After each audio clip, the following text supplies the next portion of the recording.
strong.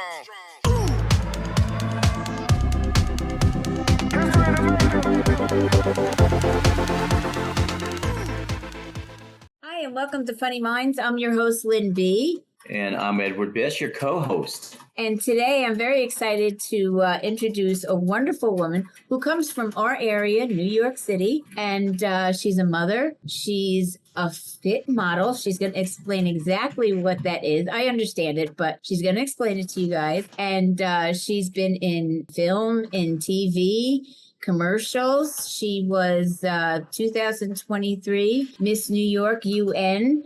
She does a lot of different art projects, which we're going to get into a little bit. And it's MUGSY BLU. MUGSY, I love having you on, and I love the name MUGSY.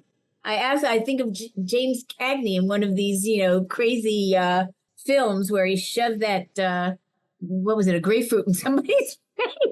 That's so funny. Welcome to our stage, MUGSY, or our runway. You're on our runway now. How are you today? Wonderful. Thank you. How's everyone doing? Very good. Very Great. good. So let's find out, you have two children, boys, girls. I do. I have one girl, older, and one boy, almost double digits. Okay. Ooh. All right. And you've survived New York City, but that's your stomping ground. So good for you. Eddie used to survive New York for a while when he was younger. And of course, it made me a nervous wreck, but that's okay. People who love New York, they love New York. And you look like you love New York.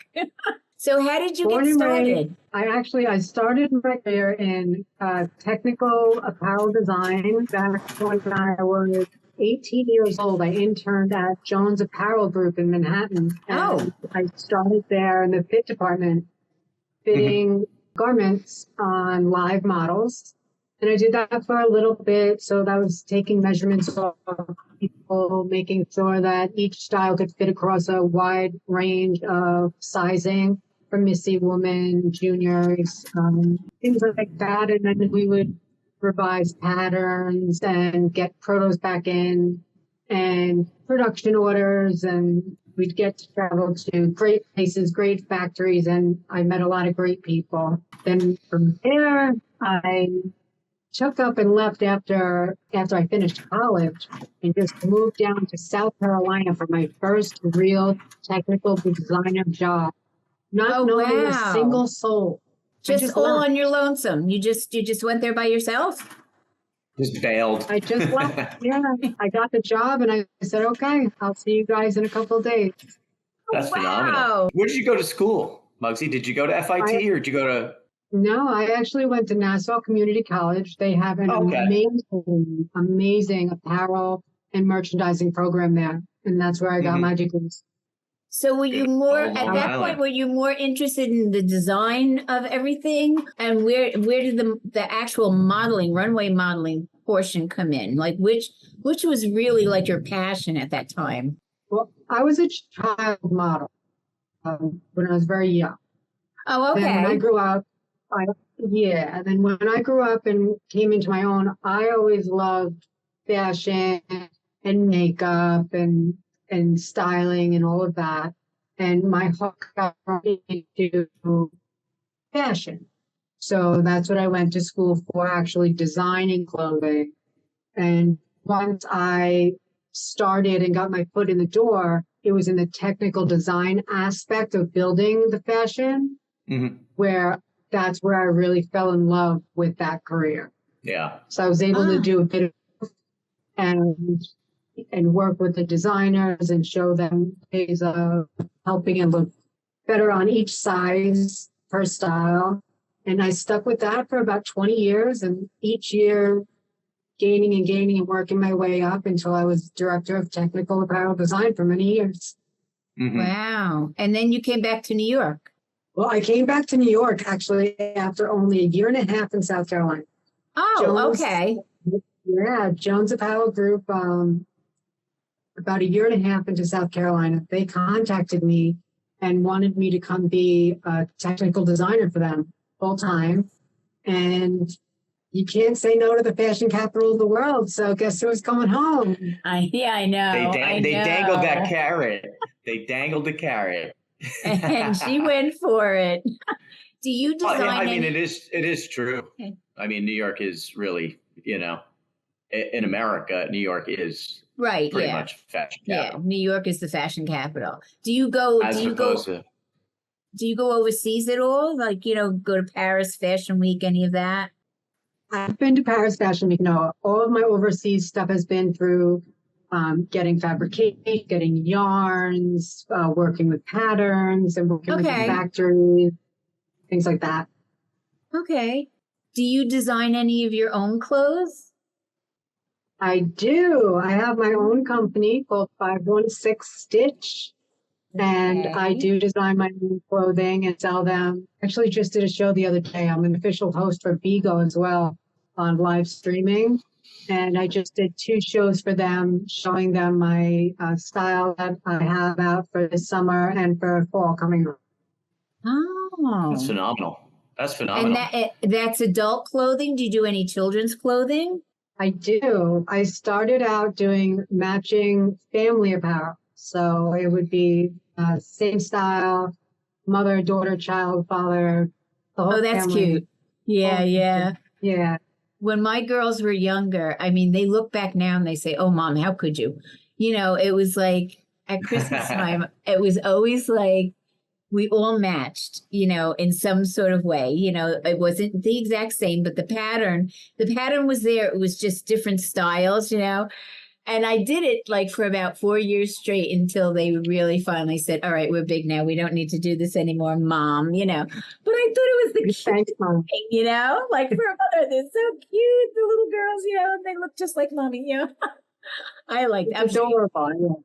It's adorable. Yeah. It's absolutely adorable. So how did you get into doing like commercials and films? And I mean, you've got a pretty big bio there, girl. I mean, like you really have your hands into a lot of stuff.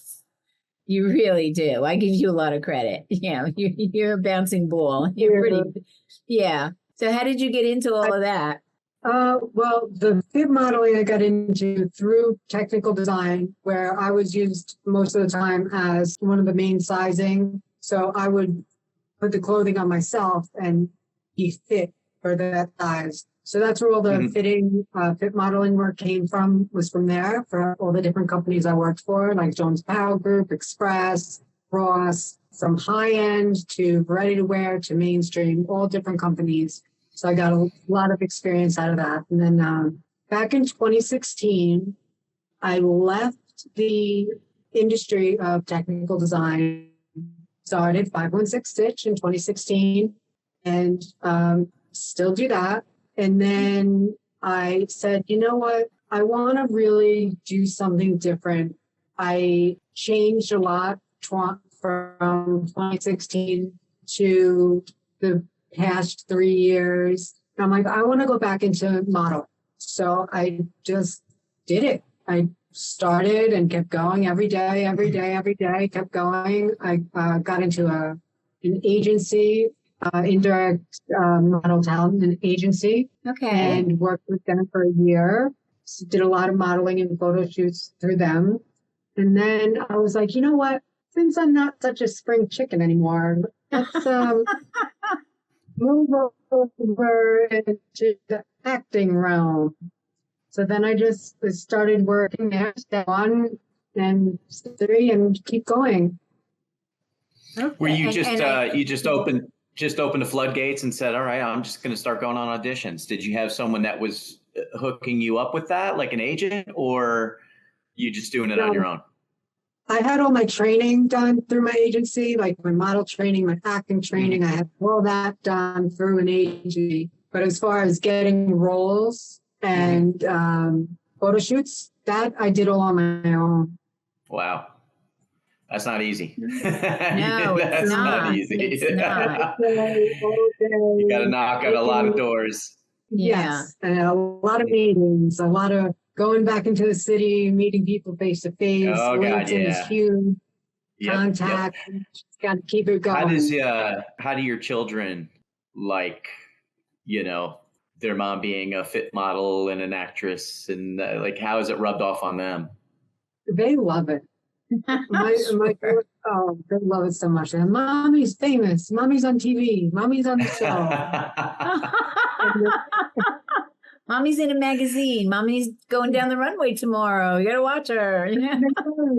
Mommy has a fashion show tomorrow. And Yeah. even when I go to parent teacher night, they're like, "Hi, Mugsy Blue," and I'm like, "My name is so and so," but you know, I Right. have to give them the mother name. And So they're how like, did they won't stop. They always how talk did you about come up with that name, Mugsy Blue? Where did that name come from? Mugsy is my childhood nickname from my father.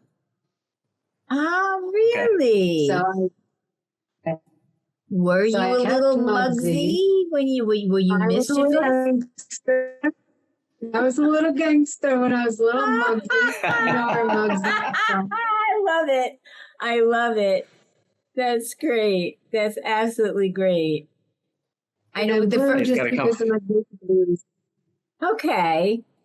I mean, when I saw the name, I was like, I have to ask this woman if she'll come on my show, if for nothing else, because I fell in love with your name. And then when I saw your credentials, I Oh, was thank like, you. oh yeah, definitely. Definitely I want you on the show. You know, I mean, you're so interesting and you're so, and now you're a very artsy person. You do a lot of stuff with different materials and make different things. And, you know, I let's do hear, love yeah, let's hear love about it. that. I love it. I started making jewelry, all with real stones, real gems. I actually went to, we were huge campers in my family, and Mhm. we Okay. went to this place called Herkimer Diamond Mining up in upstate New York. If I'm correct. We would diamond mine, and I would collect all the diamonds that I got, and they're raw Herkimer diamonds. So I made them into jewelry. So I'd use all raw stones and, polished stones that I bought. So, and I'd sell the jewelry on my store. And I love making candles. I make Ooh, surprise magic candles, which is something nice. different that no one really does. Yeah. Right. That's super cool. Craft painting, resin art, That's a lot of really stuff. that's Nonstop. very interesting. Well, you know, just to be in the fashion world, you would be an artsy person to begin with in that aspect of your career. But yeah, and then to bring it into actually, formulating different things, making them by hand and all, it really just like puts you in a different caliber, really, as an artsy person. Yeah. You also have an organization in your community that you do a lot of work for, and it's for bipolar mental health awareness. So, how did you get involved with that? Why did you pick that subject to do work with? I battle rapid cycling, manic depressive bipolar 1 since I was very young. Okay. And so it's really important to me. The way I got started into speaking to people was just first going to a PTA meeting where they were discussing ADHD, and they didn't know what they were looking for, what signs. And the people that were answering them were teachers and other people that heard the questions the parents were asking were not giving the correct answers, especially who battles this. So just by telling a few answers and then them asking me my story, I was able to answer only questions for the parents, telling them individual children who can't properly be diagnosed by a teacher or anybody in the school district. Always go see a physician or two before any medication is given. And the reason I went into speaking for the children is when I was battling this, mental health in the 80s and the 90s, like it was sink or swim for me. People didn't know how to help you. So, when I was about 25 years old, I battled on my own until I got properly diagnosed and proper treatment. And Yeah. now I just go around, I tell everyone my story. Mm-hmm. I think It's huge. It's good. absolutely.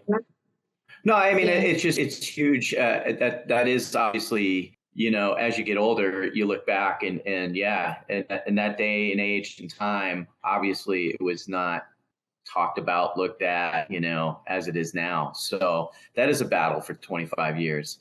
It's But a huge battle. even now, Eddie, it's very, very difficult. I mean, it's very difficult with some school systems to get children classified, and because schools don't want to put out the money. I mean, it's sad to say, but if they could save their district money, they're going to save their district money. So I think kids that are borderline, they're going to hold them back, which they shouldn't be held back, because they deserve to have all of the care and instructions that they need going forward. Right. Because when kids are little, they don't really make fun of one another, but then you get to a point, and kids can be very cruel. So if they're not taken care of properly, or in the right atmosphere, or special classes or whatever, they're not going to grow. And I know New Jersey is very behind the times. I know that because my daughter deals with it.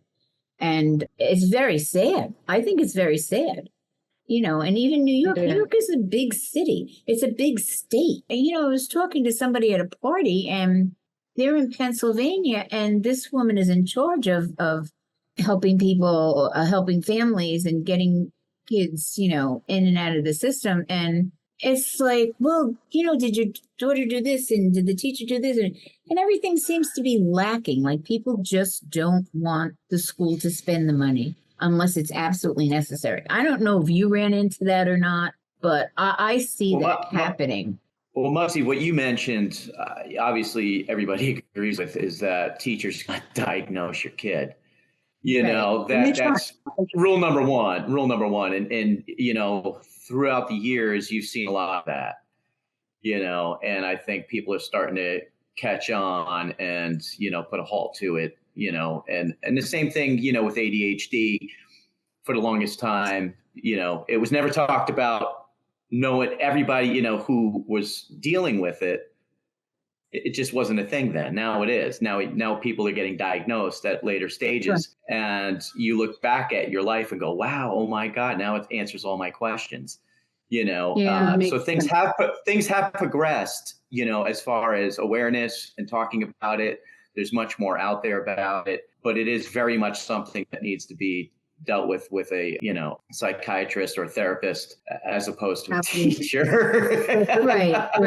But they they'll say, like, well, your teacher needs to fill out this form for this, but why should it be the teacher? Like, I understand the teacher has a lot to. You used to watch. Sorry. You still get those forms. It's funny you say that. I just got one for my daughter. Okay. And you know what you write on them? None of your business. Yeah.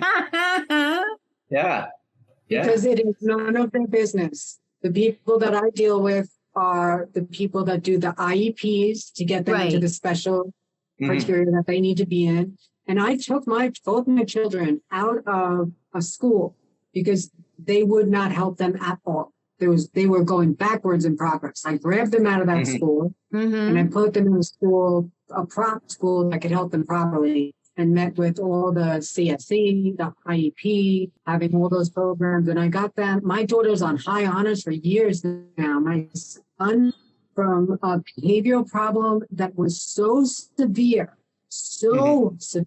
where people at school, this is where it started with the thing that I went to, were just saying, oh, he has a behavioral problem, he'll grow out of it. And coming from a person who knows what to look for, right, and what you're seeing, it's not just ADHD. You know what to look for something that's bipolar. And you can't just have someone else saying your child is this, your child is that, or they don't need help. They need to just help themselves more at home, and you need to help them. No. Yeah. They need proper information. Right. Yes. The parents 100%. need the information, and of course the children need all the help that they can get. And if they're not getting it, I'm not saying that people can't overcome as they get older, but why put them through that? Why not give them the proper education and understanding and help that they need when they need it, so that moving forward, they can move forward in a better way, in a more cognitive way. And it's just not happening fast enough, Right. and People- properly. Parents don't know to fight for it. They don't know that they can fight for it. There Right. is room and money given for all of these things, and especially in New York. You need to fight for it. Don't accept no. Mm-hmm. Go to your Yeah. psychiatrist, go to your doctor, get any paperwork you need, and you'll get in there. Mhm. Right. Right. No, I agree with you. I Yeah. totally agree. Believe me, money, as you could see, is not an issue. They have all the money, they have all the resource. It's just a matter of what they choose to To use it for. Yeah. You're right. Where it fits on their level of importance. You know what I'm saying? That You're right. They may go, you know what? Let's take this money and buy a new basketball gym for our basketball team. They have the money. It's you just have to push them. You've seen enough, I think, over the past probably 5 or 6 years. I think because of everything that's happened with COVID and post-COVID and everything like that, I think people have become very in tune with how these school boards are being run and operated. Mhm. And I think that's Mhm. come to the forefront a lot as well, nationally, not just New York. It's It just you're has. starting to get a glimpse into what these people are doing, who they are, why are they there, how long are they there, what are they doing, why are they doing it. Now people are starting to Or question. why are they not doing it is another question. Or that, You know. that as well. So that's a tricky area. But as long as you did the right thing, get your kids out of there and get them in a place where people are going to take the time and take the actual, have the passion to actually help them. And you're in a great position with your career and all to be an advocate for this cause, and I'm That's what sure I'm trying to do. yes. And I'm sure you've ruffled a lot of feathers being in the position that you're in. I hate to put it that way, but it is, that's the way you're going to put it, It's like the Yeah. squeaky wheel. Whoever's going to squeak the loudest is the one that's going to be heard. But, having a career that you have makes it probably a lot easier for you to go out there and talk to people and, involve yourself in a lot more companies or organizations or whatever and get that word out and help, which is wonderful. I think that's wonderful. Definitely. Yeah, definitely.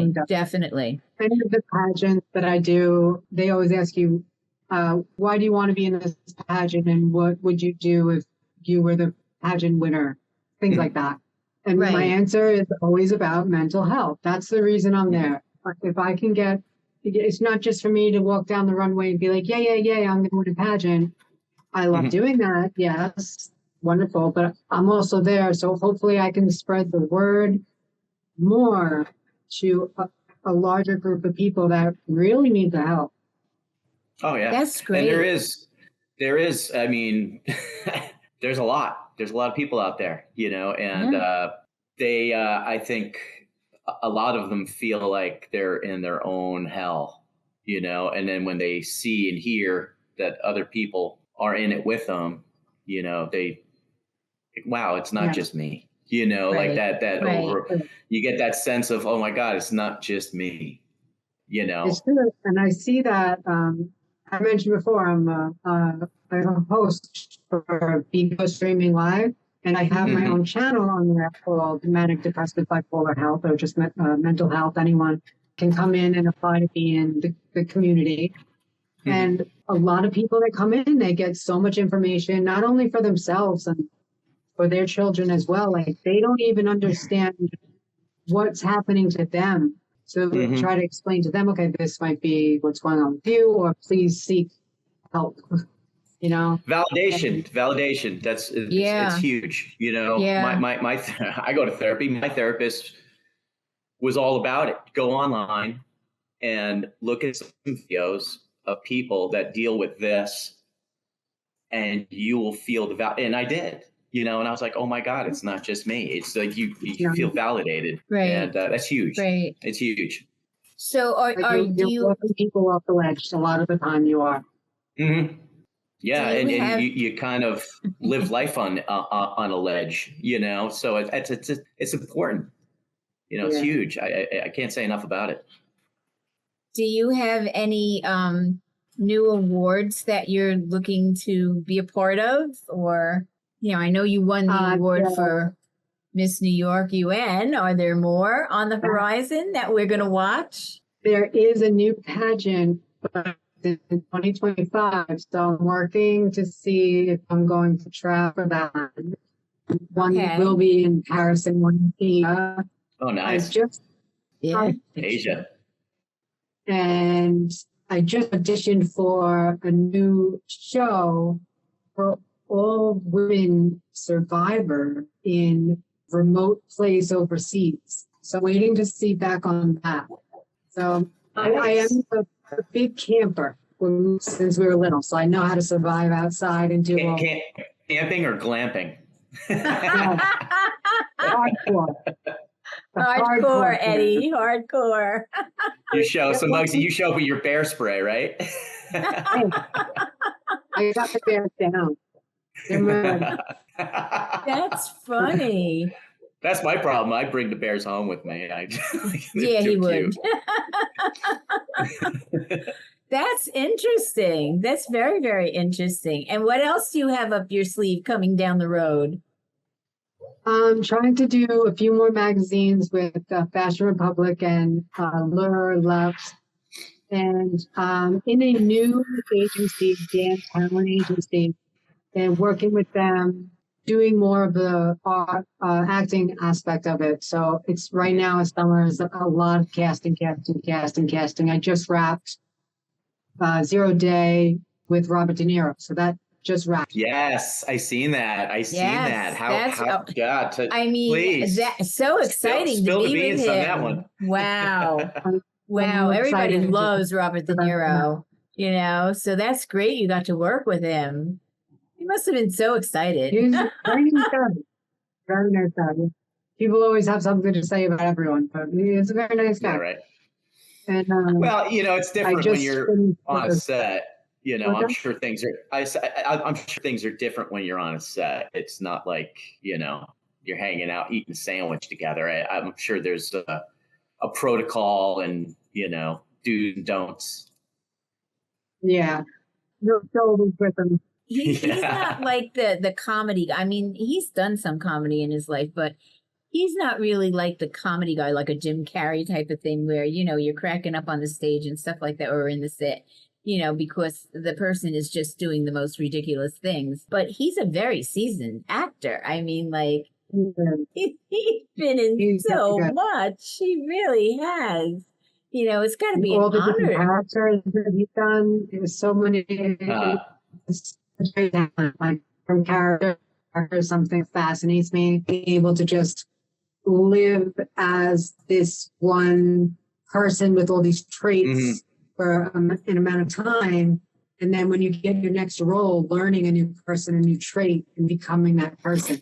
So it's a little bit easier for me since I'm borderline personality disorder as well. Where I call myself Jekyll and Hyde because I'm Well, it's funny. I watched a interview with Nicolas Cage the other day, and someone asked him, does it traumatize you to have to, like snap in and snap out? And he was just brutally honest. He said, no, I don't have a problem at all. I've done for so long, so many times that I'm able to dial in and dial out because I want to go home and bring everything home with me. Right. To my family. Yeah. I leave it there, so that was, and I was like, I guess you do it enough times, just like a musician or anything else. You're on stage, you do it so much that it becomes second nature and you're able to step in and step out. But I do have to admit, I am going to have an IMDb page pretty soon, Muggsy, and I'm catching up to you because I'm going to be an extra. I'm going to be an extra. What are you gonna be? What are you gonna be? Oh, it's some stupid It's a movie called Killer Grannies. And That's it's actually awesome. It's actually a true story, and it's that they're shooting a court scene down here, and a girl I know reached out about being an extra. I was like, yeah, what the hell? Just for the experience, just to see it, and just I don't even care, but just to be around it, just see it all go down. I don't even care. It's just for the experience, You're gonna fall in love. It's super cool. And being an extra, being in the background, it is so much fun. And you never know, someone might see Eddie and say, wow, that guy was really good. Let's have him on our next set. You never know. And we were just asked to be in a music video. So there you go. We're getting out there. Yeah. It's on. It's on. It's really on. It is on. Well, we'll have to definitely stay in touch with that, and let's keep ourselves rolling, right? Yes. Absolutely. Yes. Absolutely. And when I fly up to New York City, you get free guitar lessons. Yes, I always wanted to learn guitar. There you go. Awesome. I'll teach you guitar.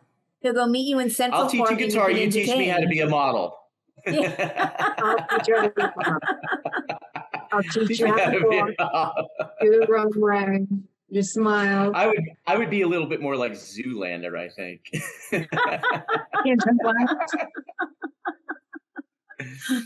Yeah, I could see steel. That.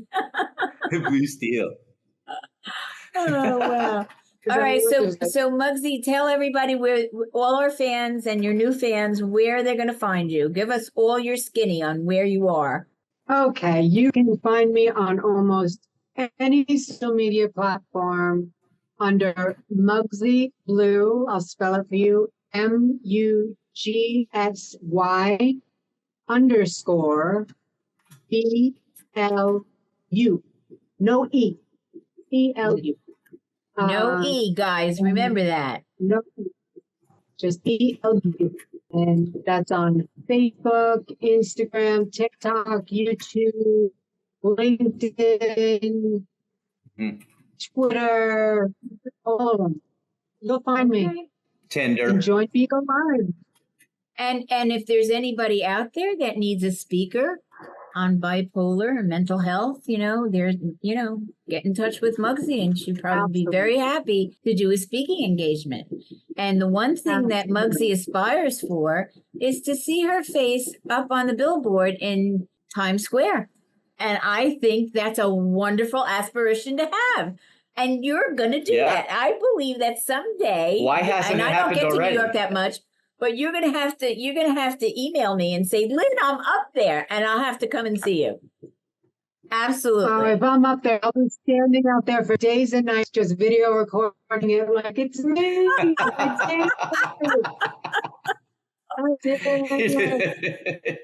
Taking giant selfies. Yeah, right.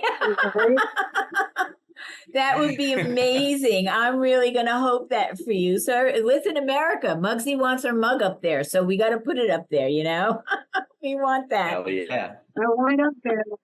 I definitely want to see it. I'll take one of the smaller boards right down on the side of Times Square. I don't need to be on the huge one. I'll take the little one for now. But just that's all right. You can build your way up, And start at the bottom. Well, listen, it's been a pleasure having you on. You are such a sweetheart of a person. And I'm really envious of all the things you get to do. It's really wonderful. And I really thank you that, you made the time for us and to be on the show, because it was very exciting. Yes. I was looking forward to it so much. For all of you, we are funnyminds.com. You can go on our website, and we have a store on there. Let me grab it. And in our store, we've done some new things. We have some new logos. So you can go on and you can look. And this is one of our new logos. There's about 4 of them. And there's some other things. And we have some mugs, some cute little mugs. And we also, there's 4 different Funny Mind logos on there. But we also have 2 organizations. Yes. I'm going to have to get one. Get a Funny Mind. Yes. There's a few of them. There's 2 organizations that we're very aligned with, and that's St. Jude's Children's Hospital and breast cancer.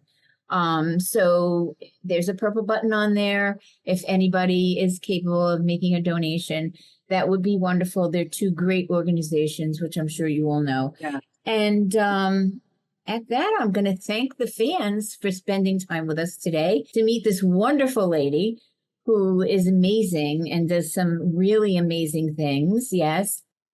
And we loved having you on. And yes, definitely. And I have to check out your store. I'm definitely going to check out your store. I want to see what happened there. So all of my fans. Okay. And go guitar. Go get a guitar Yes, and have it ready. and- Make sure it's tuned up. And Ed's going to teach you how to I'll play get the little guitar. thing to make sure it does it right. I'm Yeah. holding you to that. Okay. I'm holding Okay, But you she's gotta- going to hold but you you gotta- to it, Eddie. You have to sing as well. I can Yeah. sing. She can Okay, sing. okay. I know she can sing. Okay. There we go. Okay. Good. I could hear it in her voice. She's a singer. Well, Maybe not your music, but she's a singer, but she can try. So to all of you out there, I say thank you for taking the time to be with us today, and be happy, be healthy, smile, and laugh, because we all know that laughter is always the best medicine. And with that, I'm going to say goodbye. Goodbye, Mugsy. Love the name. Absolutely love the name. And I love you. You're a great person. Thanks for being on. I love you too. Thank you so much. thank you, You're buddy. so welcome. Thank you. Bye. See you soon, guys.